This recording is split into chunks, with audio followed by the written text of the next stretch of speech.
My stepdaughter placed a document in front of me, Sumeyuan. 000 a month or find a nursing home. She assumed I'd signed that a quiet, retired detective hadn't noticed 3 years of betrayal. That silence meant harmless. My grandson, a Navy SEAL, leaned close and whispered, "Grandpa, I know exactly who to call." That Friday, I made one phone call. By Monday morning, she wasn't smiling anymore. Before continuing, subscribe to our new channel where we tell stories about men who take revenge on their insolent children, sons-in-law, and daughters-in-law. My name is Raymond Fletcher. I'm 68 years old, and I live at 1847 Palmetto Drive in Charleston, South Carolina. A 2-story colonial with a wraparound porch. A live oak out front that I planted myself 31 years ago. And a workshop in the back where I restore old clocks. Spent 3 decades as a detective with the Charleston PD. Most of it in the financial crimes unit. People assume retired cops sit on their porches watching the neighborhood slow down. Maybe some do. I watch differently. Old habit. Charleston in February is a particular kind of gray. The harbor fog rolls in off the Ashley River and settles over the battery like a wet blanket. Locals call it moody. I call it honest. The city looks exactly the way it feels. A little worn. A little beautiful. And completely unwilling to pretend otherwise. I've always appreciated that about this place. I've lived alone in this house for 6 years. That's a number I don't dwell on. What I do dwell on is the fact that, for the last 3 of those 6 years, I have not been entirely alone. My stepdaughter Victoria and her husband Trevor moved in on a Tuesday in late autumn. Temporary, she said, standing in my doorway with 2 suitcases and a smile that hadn't changed since she was 19. Just until we get back on our feet. We couldn't keep up with the mortgage payments. Ray. It's embarrassing to even ask. I told her there was nothing to be embarrassed about. I told her family helps family. I was sincere when I said it. Victoria Barnes is 38 years old and works as a property manager at Carolina Home Really, a mid-size agency downtown on East Bay Street. She is by any observable measure attractive and composed. She dresses well, speaks carefully, and knows exactly how to tilt her head when she wants you to feel like you've just said something wise. Her mother, my second wife, Carol, had the same quality. The difference is that with Carol, it was genuine warmth. With Victoria, I eventually came to understand it was something closer to a performance. She wasn't always this way. Or maybe she was. And grief made me blind to it for years after Carol passed. I gave her every allowance. A grieving man gives someone who reminds him of someone he loved. That was my first mistake. And it's one I owned completely. Trevor Barnes is 41. Sells construction materials for a regional distributor and is frequently on the road. When he's home, he occupies the couch or the back patio from which he conducts his primary hobby. Complaining about things he has no intention of fixing. He once told me with genuine seriousness that he understood contracts because he'd watched every season of a legal drama on streaming. I nodded and made a note of that. Filed it away. After 30 years of interviewing people, you develop a mental filing cabinet for useful information. The first 3 months were manageable. They helped with groceries occasionally. Victoria cooked on Sundays. Trevor took out the trash maybe 4 times. I counted because counting is what I do. By the 5th month, the trash duty had quietly transferred to me, and Trevor's Jeep Grand Cherokee was occupying my spot in the driveway every single morning. Which meant I parked the F-150 I'd owned for 11 years on the street like a visitor in my own home. I mentioned it once. Trevor said he'd been meaning to reorganize the driveway. That was 14 months ago. The small things accumulated the way water accumulates in a basement. Slowly. Invisibly. And then, all at once, you realize you're standing in it. Victoria rearranged my workshop twice, each time moving my fishing gear to the back of the storage closet on the grounds that it cluttered the aesthetic of the space. My fishing rods are a match set of Ugly Stick GX2S that I bought specifically for striped bass season on the intra-coastal.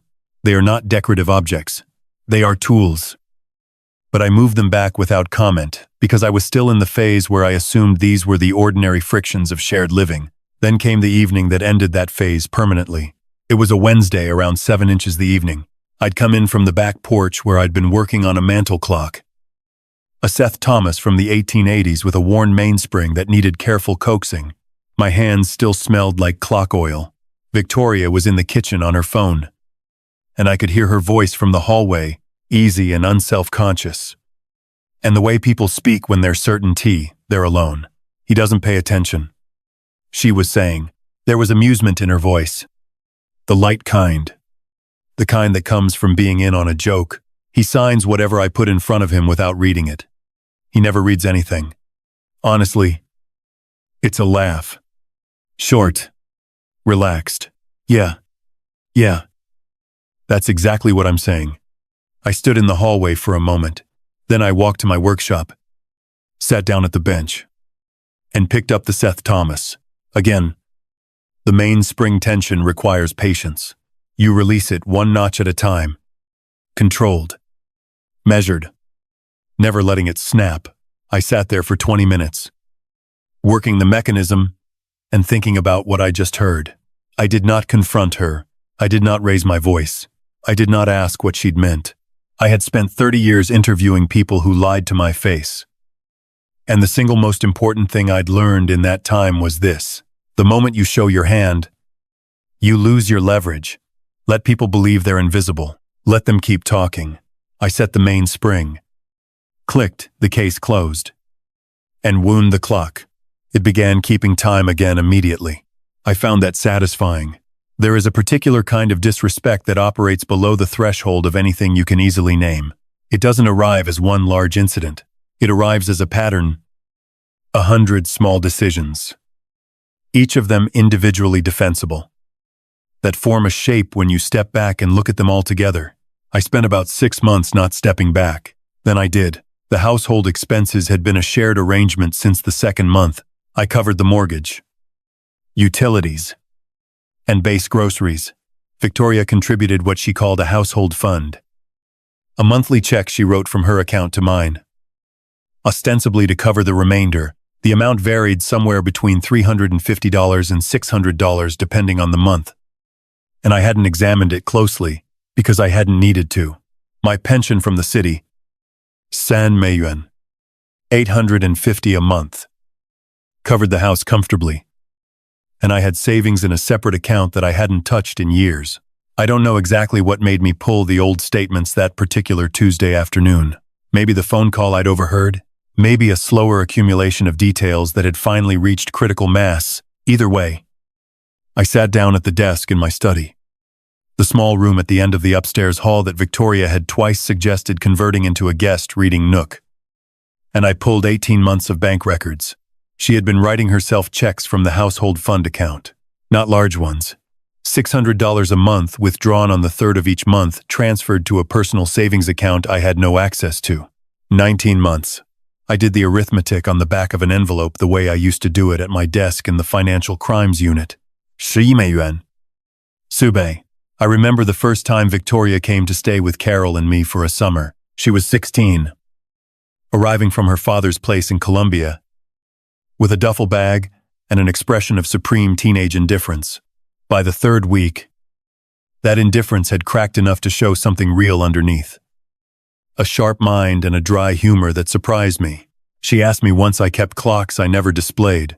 I told her some things work better when nobody was watching them. She'd filed that away. I'd liked her for it. I taught her to fish that summer on the Intracoastal.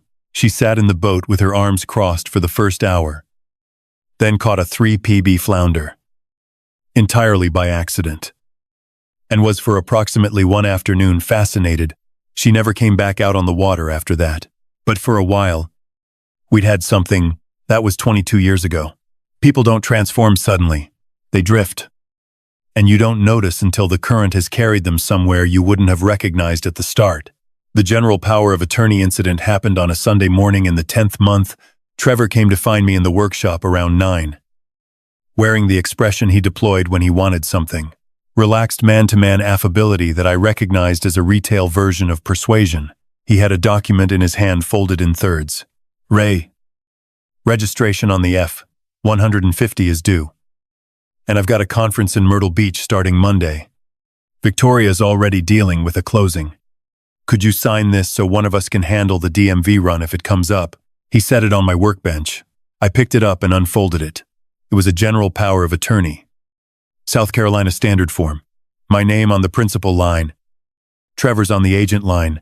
It didn't authorize DMV transactions. It authorized Trevor Barnes to act on my behalf in any financial, legal, or property matter without limitation or expiration date, unless I revoked it in writing. I folded it back along the original creases and returned to the clock. This isn't a DMV form, Trevor. It's just a general thing. Easier than a specific one. Easier for whom? His face changed. The affability reconfigured into irritation. I'm just trying to help. I thought you trusted us. Victoria appeared in the doorway 17 minutes later. Chin slightly lowered. Voice controlled to suggest she was barely holding composure. We're trying to contribute. Ray, if you don't feel like you can trust us, maybe we should talk about whether this arrangement is working. I looked at her steadily. I'm going to have my own attorney review anything I sign going forward. Habit from the job. No offense intended.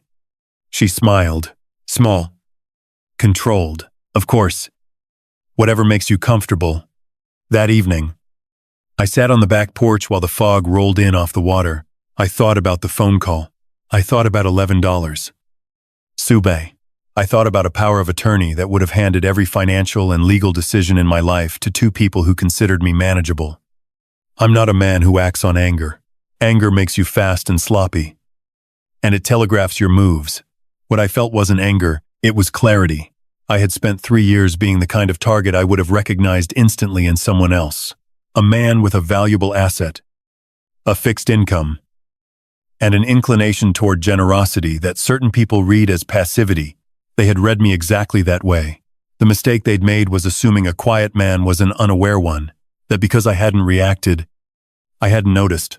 I went inside, sat at my desk, and thought the way I used to think before opening a case, methodically, without rushing, identifying what I knew and what I still needed.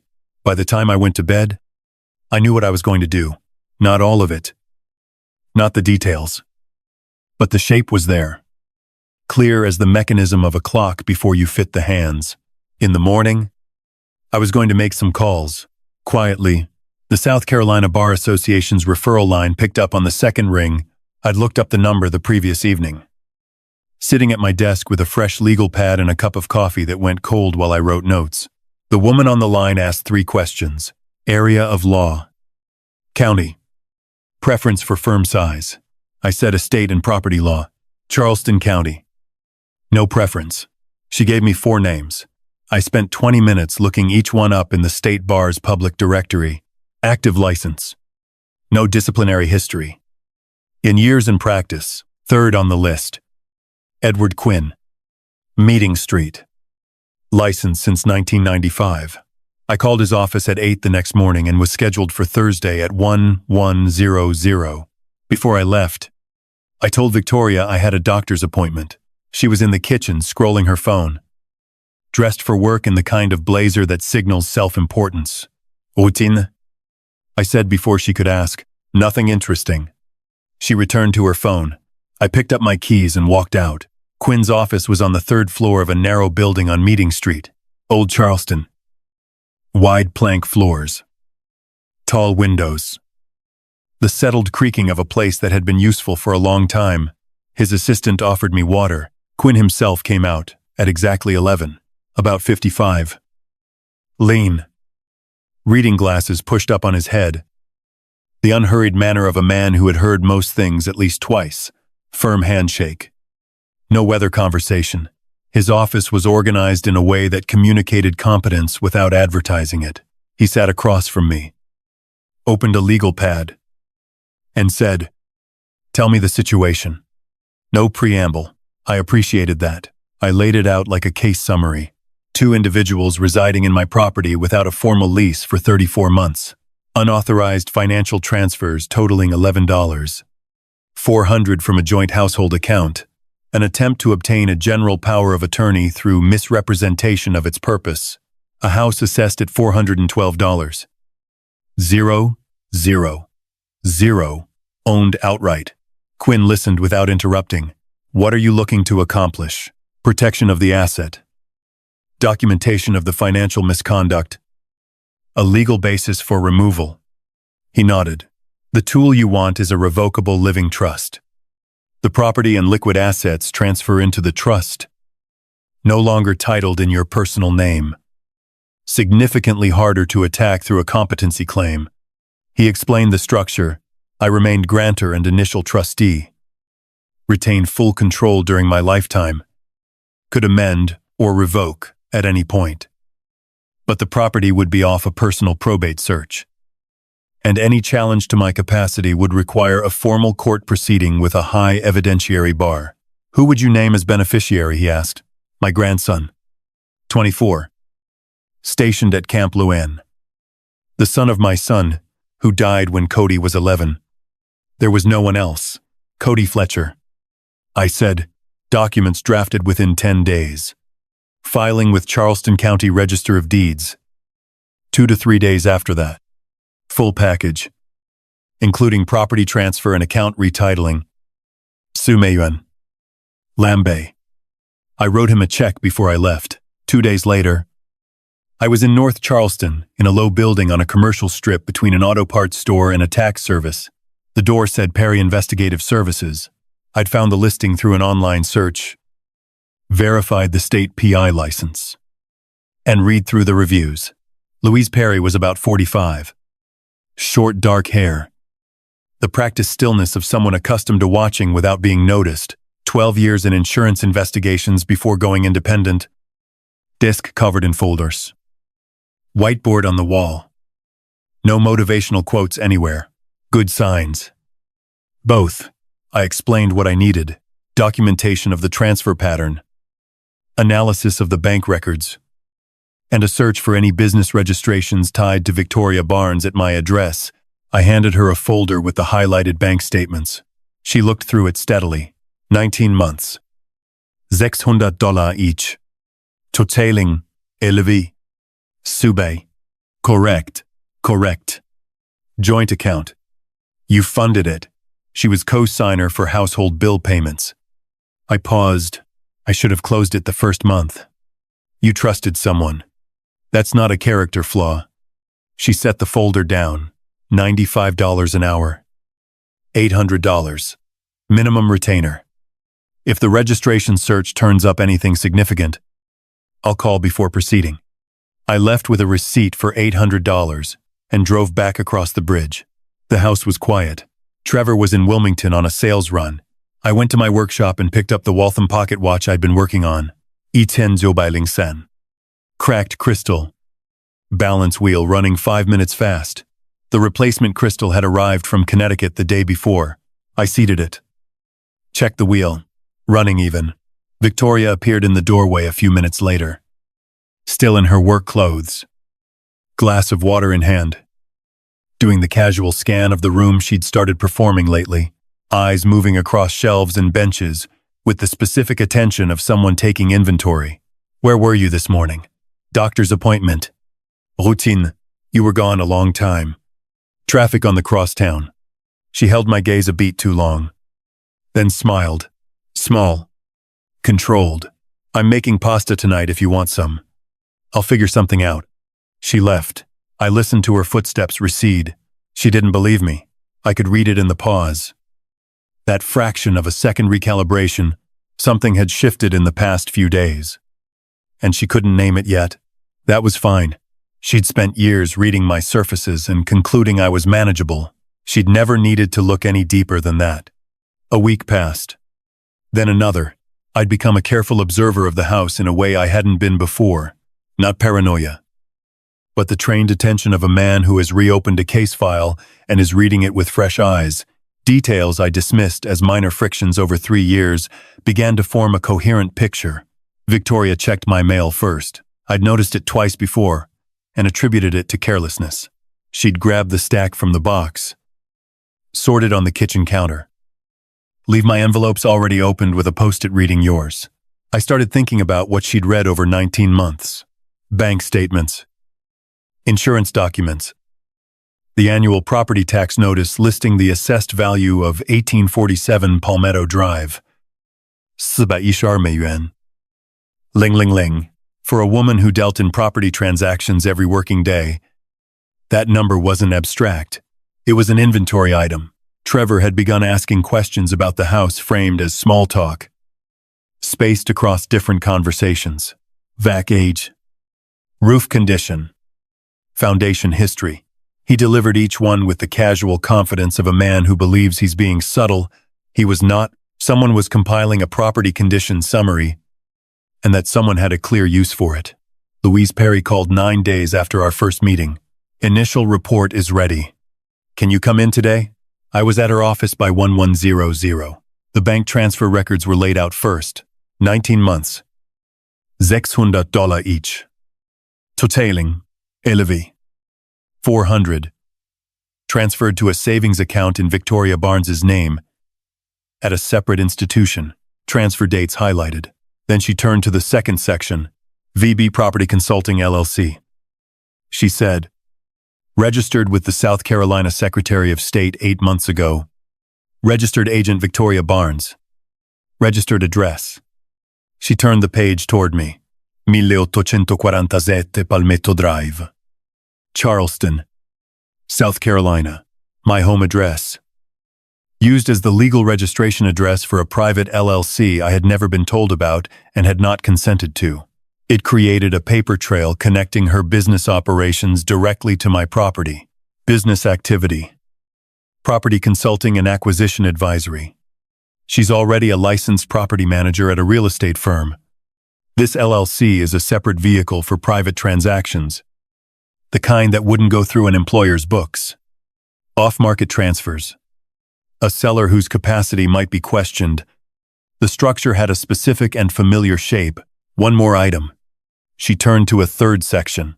VBP Holdings LLC. Registered 4 months ago. Same registered agent. Different address. A UPS store on Rivers Avenue. Toll LLCs. The first at my address. The second at a private mailbox. Newer and specifically structured to break the paper connection to my property. 4 more hours to trace VBP Holdings membership structure. $380 against your retainer. You have $420 remaining. Duet. I drove straight from Perry's office to Meeting Street. Quinn listened to the LLC summary without interrupting. This is a known pattern in elder financial exploitation cases, he said. The LLC at the property address can be used to argue a business interest in the property, typically paired with a claim that the resident lacked capacity. Countermeasure. 2 things simultaneously. First, we accelerate the trust. Documents ready Friday. Once the property retitles into the trust, your personal ownership no longer exists. Any claim built on that foundation collapses. He picked up his pen. Second, close the joint account today. Transfer the balance to a new individual account at a different institution. Current balance. 14美元. 200censure. Move it before end of business. He set the pen down. Raymond. This isn't opportunistic. The transfer started 19 months ago. The LLC registered 8 months ago. The transfers were a test. They wanted to see if you'd react. When you didn't, the structure escalated. 19 months. Not patience as strategy. Patience as blindness. I'll confirm Friday. I said. I drove home. Victoria was on the back porch when I came in. I went straight to my study, opened the banking portal, and transferred $14. 230 to my individual account at a separate institution, full amount, same business day. Then I closed the laptop. There is a point in any investigation when the preliminary work ends and the active phase begins. You've built what you need. You've identified the shape of the problem. What remains is execution, measured, without excess. I wasn't there yet, but I could see it. Friday. Quinn would have the trust documents ready. The house. 412美元. Ling ling ling. And the savings account. 80美元. Ling ling ling. Would retitle into the Raymond Fletcher Revocable Living Trust. Cody, as sole beneficiary. After that, 1847 Palmetto Drive would no longer exist as they'd been counting on it. Everything they'd built their plan on would be standing on air. I heard the back door, Victoria's footsteps in the kitchen, then a pause, the brief silence of someone noticing something slightly off. The mail on the counter wasn't there. I'd started collecting it myself from the box 3 days ago. She came to the study doorway. Trevor's back tomorrow, she said. Good for Trevor. She studied me. That pause again. Longer now. Something in my tone wasn't matching the Raymond she'd cataloged. You seem different lately. I looked up from my desk. I'm the same as I've always been. Victoria. She held my gaze, then nodded and went back down the hall. On my desk, beside the Waltham pocket watch. Keeping exact time now. Not a second off. Sat a yellow legal pad with one line written at the top. Friday. 17:00 a.m. Quinn's office. Below it, a second line I'd added that afternoon. Bring the check. The trust was recorded with Charleston County Register of Deeds 10 days after I signed the documents in Quinn's office. He called to confirm on a Thursday morning. I was in the workshop when the phone rang. The Waltham was on the bench. Fully restored now. Running without a flaw. I set it down and picked up. Everything is filed and recorded. Quinn said, the Raymond Fletcher Revocable Living Trust is on record as the titled owner of 1847 Palmetto Drive as of this morning. Your savings account retitling with the bank should process by end of week. And if someone pulls a public property search on my name, they'll find nothing in your personal name. The trust is its own legal entity. A pause. I'd recommend you don't tell anyone about this for the time being. I wasn't planning to, I said. I hung up and sat for a moment in the quiet of the workshop. Outside, Victoria's car was in the driveway. She'd taken a half day from Carolina home really. I'd heard her on the phone earlier rescheduling a showing. Trevor's Jeep was back from wherever it had been for the past 4 days. The house had a particular stillness to it. The kind that comes before a conversation someone has been rehearsing. I recognized it. I'd walked into that kind of room many times over 30 years. They were waiting in the dining room. That detail was deliberate, not the kitchen, where we had ordinary conversations. But the dining room, which we almost never used, the table had been cleared. And the overhead light was on, which made everything look more formal than it was. Victoria was seated at the far end with a manila folder in front of her. Trevor stood near the window with his arms crossed, affecting the posture of a man who was backing up someone else's play, while maintaining the option to claim he wasn't involved. I came in, pulled out a chair, and sat down. Victoria placed a document on the table and pushed it toward me. It was a printed form, 8 pages bound with a binder clip. The header read, Cohabitation and Care Agreement, 1847, Palmetto Drive, Charleston, South Carolina. We've been thinking about the arrangement, she said. Her voice was measured, rehearsed, but not obviously so. She had practiced it enough times to smooth most of the edges. It's been 3 years. Ray, we contribute to this household. We help with maintenance, with errands. We've been here for you. She paused, letting that settle. We think it's fair to formalize things. I picked up the document and began reading it. The first 2 pages were preamble language about shared living arrangements, mutual responsibilities, the nature of the cohabitation, standard sounding, the kind of language designed to read reasonably to someone who wasn't reading carefully. I read carefully. Page 3 was where it changed. Section 4. Subsection B. In consideration of ongoing residential accommodation, care services, and household management provided by Victoria Barnes and Trevor Barnes, Raymond Fletcher agrees to a monthly contribution of $4,000 payable on the first of each month designated for household maintenance, care, coordination, and operational expenses. I kept reading. Section 6.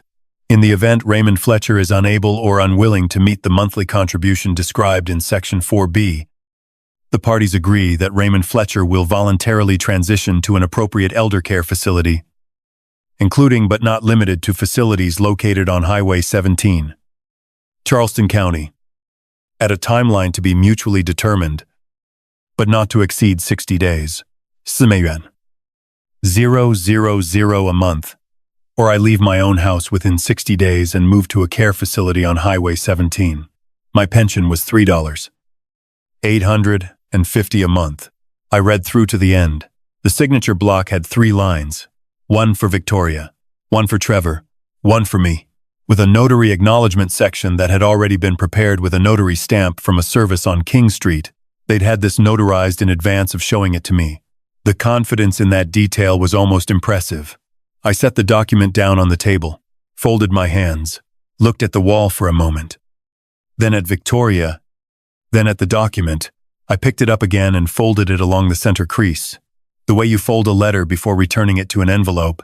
Then I set it back on the table. Trevor uncrossed his arms. Ray, we're not trying to make this difficult. We just think. Something moved in the hallway. I looked up. Cody was standing in the doorway. He was in civilian clothes. Jeans. A gray pullover. With a duffel bag still on his shoulder. Like he'd walked in from the car 30 seconds ago and hadn't had time to put it down. He was 24 years old. 6 feet even. And he had the kind of stillness that doesn't come from calm temperament, but from training, the specific, deliberate stillness of a man who has learned to read a room before he does anything else in it. He read this one in about 4 seconds. His eyes moved from the document on the table to Victoria's face, to Trevor's posture, to mine. He set the duffel bag down quietly in the hallway and walked into the dining room. He came to stand beside my chair. He bent down slightly and said in a voice just above a whisper, "Grandpa, I know exactly who to call." I looked at him for a moment. Then I looked at Victoria. She was watching Cody with an expression that had shifted, the practiced composure slightly disrupted, a new calculation running behind her eyes. She hadn't accounted for him. That was the first unscripted moment of the evening. I looked at her for a long moment, and then, for the first time in longer than I could recall, sitting at that table, I smiled. Cody stayed the weekend. He slept in the spare room. Said almost nothing to Victoria or Trevor. Not rudely, just with the efficient economy of someone who doesn't spend words where they aren't needed. He helped me with a section of porch railing I'd been meaning to fix for months. And in the evenings, we sat on the back steps in the way we always had. Short sentences, long silences. He didn't ask about my plan. He knew I had one. Saturday evening. Victoria appeared in the kitchen doorway and asked with careful lightness whether I'd had a chance to think about the agreement. I told her I was still reviewing it. She nodded and went back down the hall. I heard her and Trevor murmuring behind their door for about 40 minutes. Sunday morning. Cody loaded his duffel into his truck and shook my hand. "Call me when it's done." "I will," I said. He drove back to Camp Luen. I watched until the truck turned the corner, then went inside and picked up the phone. It was a Friday evening when I made the call. 6:45. I was in my study. Door closed. Quinn picked up on the second ring. "It's Raymond Fletcher. I expected to hear from you." He was home. I could hear a television somewhere behind him. The agreement they presented. "Did you keep a copy?" "Photographed every page." "Send those tonight. I take it you're ready to move." "That's why I'm calling." The television sound cut off. "Here's what happens next. I'll prepare a demand letter under South Carolina tenancy law. They're tenants at will. No written lease. 30 days. Written notice to vacate. The letter will also demand repayment of $11. 400 inches unauthorized transfers documented by Louise Perry's report. Sent by certified mail and process server simultaneously on Monday morning. And the LLC, simultaneously. A notice to the HR department at Carolina Home Really. A business entity registered to a residential address belonging to another party without that party's consent is a compliance matter for a licensed real estate agency. Their HR director will make of it what they make of it. I sat with that for a moment. One more thing, Quinn said. The cohabitation agreement they showed you is not enforceable under South Carolina law. But the fact that they prepared and presented it, combined with the transfer documentation and the LLC registration, strengthens the picture of a coordinated pattern. Louise Perry should have a copy. It adds to the file. I'll call her Monday. I said, good. Raymond, the trust is solid. The transfers are documented. You've done everything correctly. This is the part where it gets uncomfortable for them. I thanked him and hung up. I sat in my study after the call. The house was quiet. Down the hall, a light was on under the door to Victoria and Trevor's room. At some point, they'd ordered food. I'd heard the doorbell. The sound of containers in the kitchen. A normal Friday evening from people who believed the next phase of their plan was simply waiting for me to sign. They'd be getting 2 certified letters on Monday morning. One here at 900 a.m.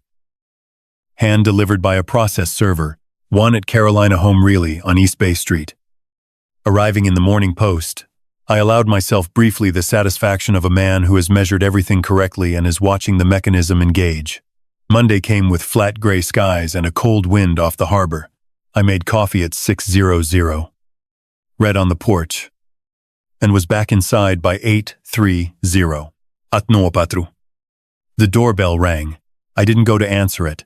Trevor's footsteps crossed toward the door, and I heard the brief exchange of a man receiving a document he wasn't expecting. The door closed. 10 seconds of silence. Then Victoria's voice, stripped of its careful management. What is this? I walked to the kitchen doorway. Trevor was holding the pages already open. His face, the specific colorlessness of a man whose plan has just encountered a wall it didn't know was there. Victoria had taken the pages and was reading, her composure operating under pressure it wasn't designed for. Like a well-made lock meeting the right key. She looked up and found me in the doorway. This is from your attorney, she said, controlled, but with audible effort behind it now. Appears so. I said, you're telling us to leave. The letter does the telling. I just made the call. Trevor set the pages on the side table and looked at me, the expression of a man scanning for leverage, looking for the angle back to solid ground. Ray, this is not how family handles things. We can discuss how family handles things, I said. After you've read the second paragraph. He found it. His jaw tightened. 400 documented. Bank records attached. Victoria's phone buzzed on the hall table. She glanced at the screen. Something crossed her face. A new calculation. Sudden and unwelcome. Carolina Home Really. She picked it up and walked quickly down the hall, closing the door behind her, her voice behind it. L'ouvre, urgent, for about 90 seconds. Then silence. Trevor stood in the hallway with the pages in his hand, looking at nothing. His face had gone past colorlessness into the slow recognition that the game had changed shape entirely. I said nothing. I took my coffee back to the study and picked up the Waltham, still keeping perfect time. Victoria moved fast. I'll give her that. Within 4 days of receiving the demand letter, she and Trevor had retained an attorney, a man named Russell Moore, whose office was on Broad Street, 2 blocks from the courthouse. Quinn knew of him. When I mentioned the name on our next call, there was a brief pause on his end that communicated more than words would have claimed. He's not incompetent, Quinn said. He works elder law cases from the other side. What that means is he knows the playbook, which is capacity challenge. He'll file a petition arguing that you lack the mental capacity to execute the trust documents. The argument will be that an elderly man living under stress, isolated from family support, was manipulated into signing legal instruments he didn't understand. A pause, it's a standard approach. I want you to hear it from me now so it doesn't surprise you when the filing arrives. It arrived 6 days later, a petition filed with Charleston County Probate Court, captioned in the matter of Raymond Fletcher, requesting a judicial determination of financial incapacity and seeking to void the revocable living trust. Victoria and Trevor were listed as petitioning parties. I read the filing at my desk and noted, not without some appreciation, how carefully it was constructed. It described me as a 6, 8-year-old widower, living in social isolation, exhibiting signs of cognitive decline, having executed complex legal documents without independent legal counsel present.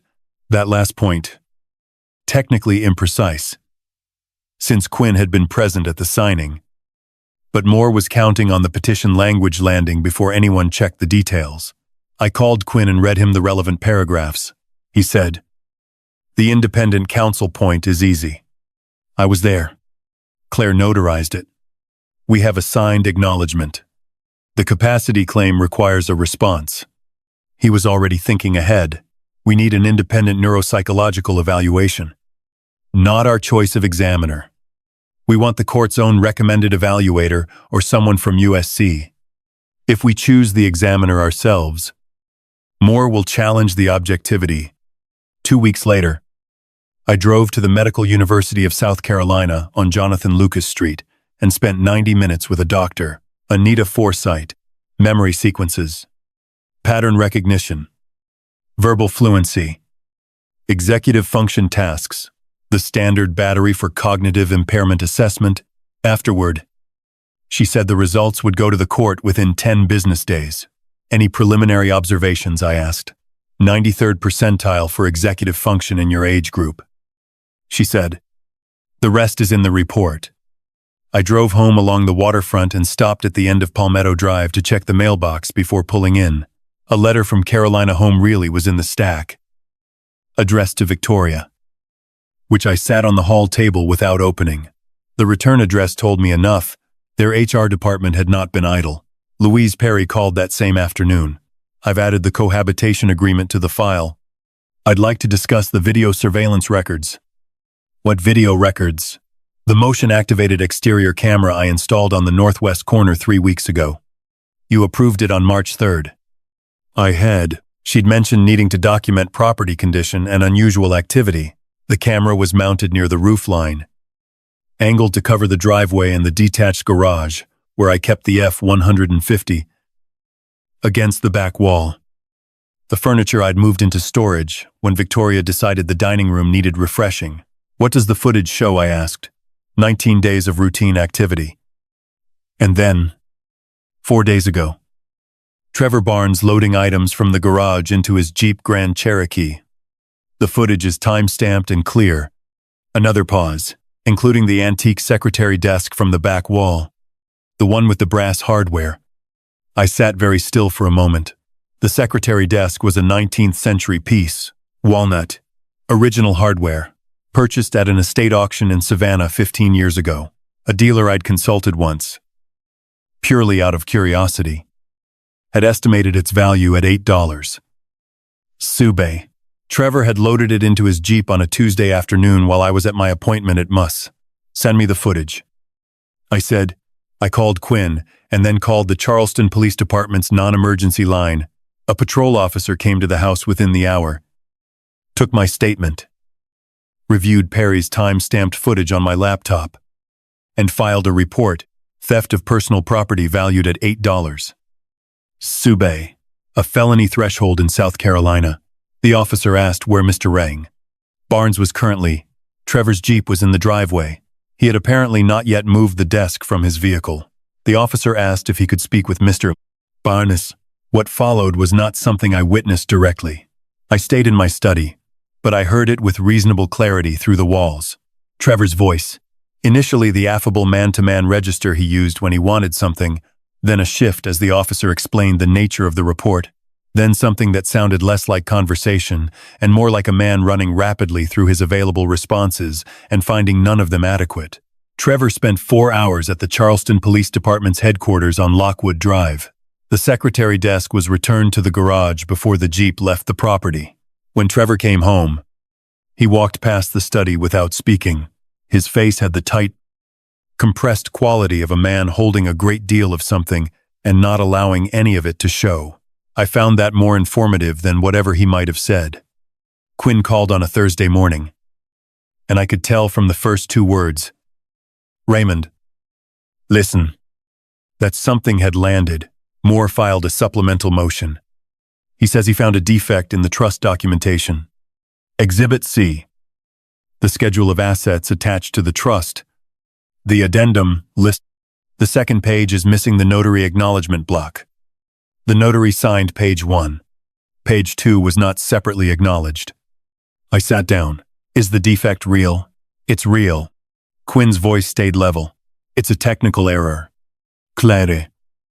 My notary was working from a template, and the second page of that particular addendum didn't carry the acknowledgement block forward. It should have. I take responsibility for not catching it in review. What does Moore do with it? He's filed a motion to void the trust in its entirety on the basis of defective execution. Under South Carolina law, a trust instrument with a notarization error can be challenged opposed, but there's a remedy. South Carolina Code, Section 6.222, provides for reformation of trust. A court can correct a scrivener's error in a trust document without voiding the entire instrument, provided the original intent is clear and the error is demonstrably clerical rather than substantive. How long? I filed a reformation petition today. Hearing before a probate judge. Standard calendar. 12 to 14 business days. In the meantime, the trust remains provisionally operative. Moore's motion doesn't void it automatically. It requires a court order, which won't come before the reformation hearing. 12 to 14 business days, 2.5 weeks during which the trust was in procedural limbo. File it today. I said, it's already drafted. Quinn said, the next 2 weeks moved at the particular speed of legal proceedings, slowly in calendar terms and very quickly in terms of what was happening around them. Victoria came home 3 days after the reformation petition was filed and told me, with a composure that had recovered something of its original quality, that she and Trevor were consulting with Moore about their options. The capacity evaluation results had come back from MUSC and had been submitted to the probate court, full cognitive norm for my age group, 93rd percentile executive function. Moore had received a copy. The capacity petition was, Quinn told me quietly, effectively finished. Moore would let it sit on the docket without pursuing it further, rather than formally withdraw it. That was how attorneys managed graceful exits from losing positions. What Moore had left was the notarization defect, and he was pushing it. Victoria knew about the defect. I could tell because she stopped asking about the demand letter's 30-day deadline and started asking, with careful casualness, whether I'd heard anything from my lawyer lately. The question was an antenna. She was checking whether I knew what Moore had found. I told her I heard from my attorney regularly. She nodded and went back to her phone. Trevor, meanwhile, had become quieter than I'd ever seen him. The golf games had stopped. He spent time on the back porch on his phone, speaking in low tones, or sitting in their room with the door closed. The Jeep made fewer appearances in the driveway 3 days after the failed secretary desk incident. A credit card statement arrived in the joint mail, not mine, his, from a bank that shared the household address, and I saw before I set it on the table that it showed a balance of $14,600 against a credit limit of $15. Ling ling ling. He'd maxed it out recently and quickly. Legal fees. Most likely. Cody called on a Wednesday evening. He'd heard about the MUSC results from me the week before. And now he asked simply, how's the paper problem? 12 days. I said, Quinn filed the reformation petition Thursday. Hearing in 2 weeks. Do you need me there? I thought about it. Not yet. But keep the weekend open. A brief silence. Done. He said, 3 days before the reformation hearing. Perry called with the information I'd been waiting for. Victoria left yesterday morning. She said, solo. Her car was gone by 7:00 a.m. and returned at 9:45 p.m. I tracked the license plate through toll records, and on I-26. A pause. She drove to Columbia. Columbia was 115 miles northwest up the interstate. It was the state capital. It was also, as I happen to know from 30 years of working property crime cases, where several notary services operated that had appeared in previous fraud investigations involving quitclaim deeds. I need you to find out who she met. I said, already working on it. Perry said, give me 48 hours. I hung up and sat for a long moment in the workshop. The Waltham was on the shelf above the bench, keeping time in the quiet. Outside, the February light was going flat against the live oak. She'd driven to Columbia while the trust was in limbo, and the demand letter's deadline was still technically running. She hadn't given up. She'd pivoted, and that told me something important. Whatever she was planning in Columbia, she believed she still had a path, which meant I needed to know what that path was before she had time to walk it. Perry called 46 hours after Victoria's return. His name is David Wren. She said, Notary Public, licensed in South Carolina. Office on Gervais Street in Columbia. Cited twice by the Secretary of State's office for procedural irregularities, both involving real property instruments, no formal sanctions. But the record is there. What did she meet him about? I can't tell you the content of the meeting, but I can tell you what Wren does as a specialty. He handles out-of-county notarizations for real property transfers. Specifically, he's been used in several transactions where the property owner was listed as elderly, and the deed transferring title was a quitclaim. A pause. A quitclaim deed is the simplest instrument for transferring property. It requires only a signature and a notarization. If a person signs one under duress, or if the signature is obtained fraudulently, the property transfers. I said immediately. And completely. No title search required. No attorney involvement. It records in the county where the property sits, which would be Charleston County. I sat with that for a moment. Victoria had driven to Columbia. 115 miles. During the window, when the trust was in procedural limbo, to meet with a notary who specialized in quitclaim deeds involving elderly property owners, she had been preparing a document that would transfer 1847 Palmetto Drive out of my name, or what she believed was still my name, and into hers. The trust filing had closed that door. She didn't know it yet. How complete is your documentation on the Wren meeting? I asked. Toll records. Time-stamped exterior footage of her car in the lot adjacent to his office building, and a public record search that shows Wren incorporated a second LLC 4 weeks ago. VB Property Consulting LLC is listed as a member entity. Perry's voice stayed even. The LLC at your address. She was already working with him. Send everything to Quinn tonight, I said, and put together a complete package. Every document. Every record. Every transfer log. I'm going to need to make another call. To whom? The Attorney General's office.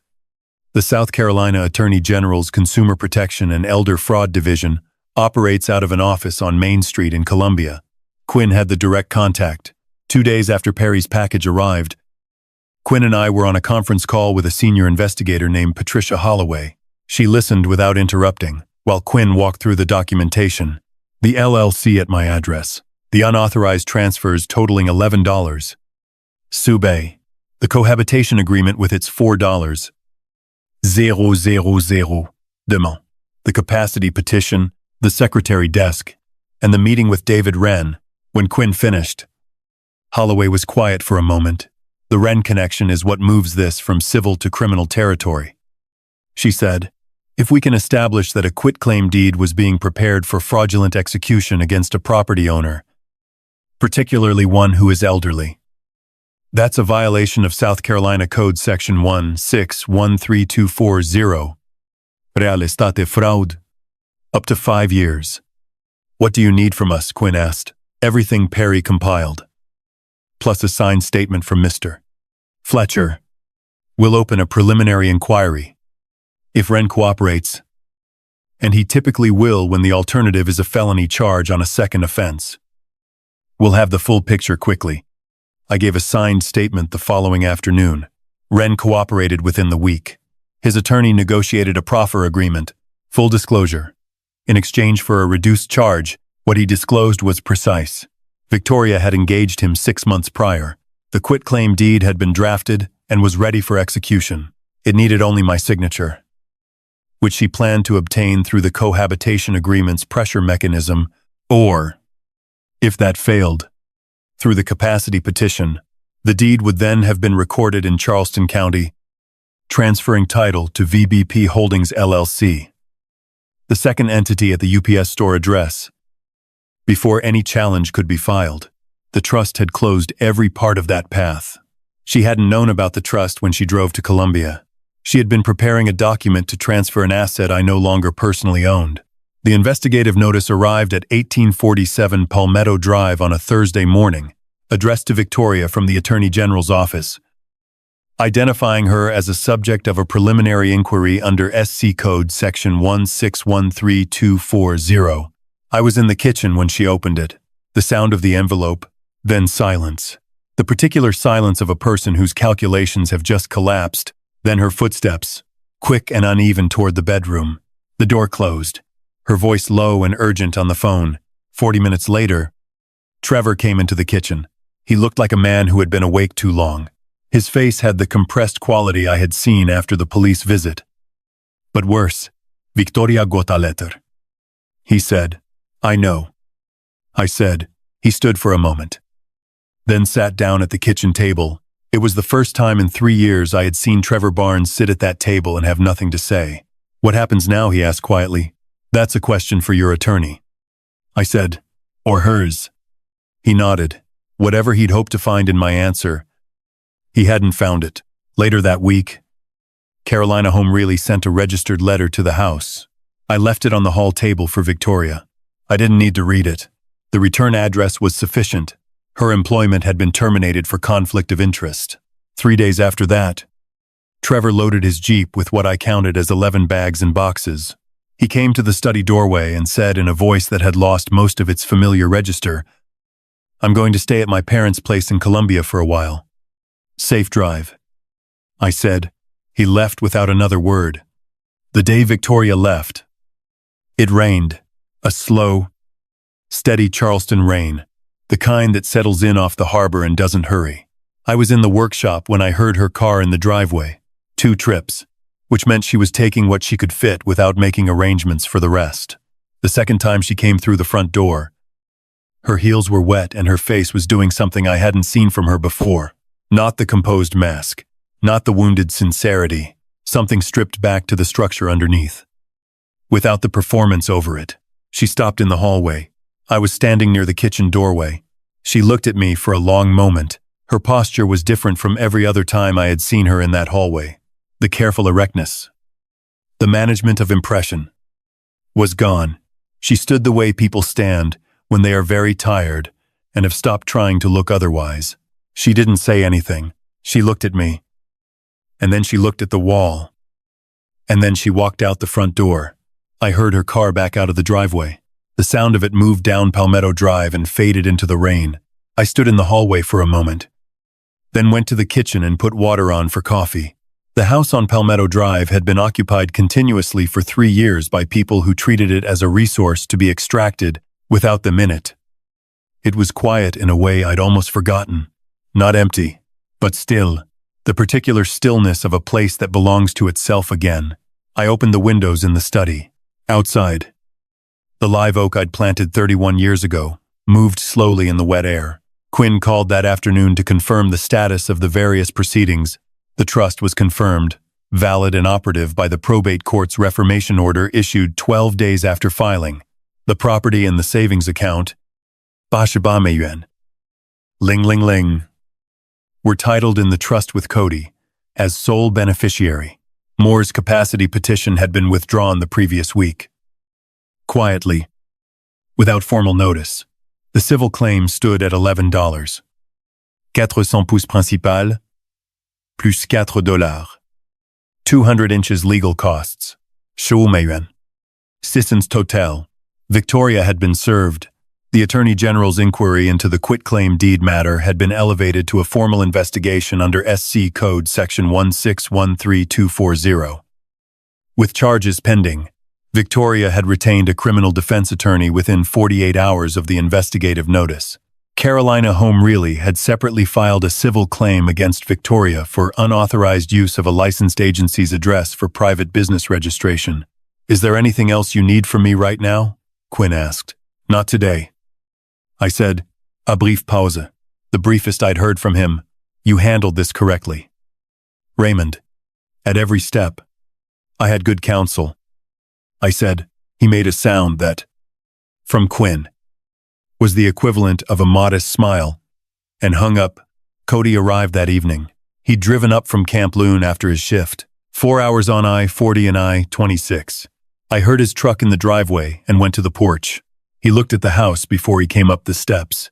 The way he looked at things he was assessing, then at me. "Done?" he asked. "Mostly. The criminal matter is still open. The civil claim is filed. The rest is waiting for courts." He nodded. "But the house is clear." "The house is clear." He sat down on the porch steps, and I sat beside him. The rain had stopped. The air smelled the way Charleston air smells after an evening rain in summer. Salt and wet brick and the particular warmth of the low country at dusk. Down the street, a neighbor's porch light came on. I had the Waltham in my hand. The pocket watch I'd been restoring when all of this began. Fully repaired now, keeping time without a flaw. I turned it over in my fingers the way I always did when I was thinking. Cody glanced at it, then looked back at the street. "She really thought you'd sign the $4. 000 agreement," he said. "She thought she understood the person she was dealing with. She was wrong about that. She was wrong about a number of things." I looked at the watch for a moment. She thought a quiet man was a harmless one. That patience meant I wasn't paying attention. That because I didn't react, I hadn't noticed. I paused. People make that assumption about a certain kind of person. It's a reasonable assumption most of the time. Cody was quiet.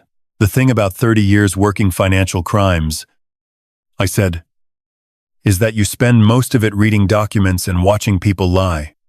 You get very good at both. And you learn something important.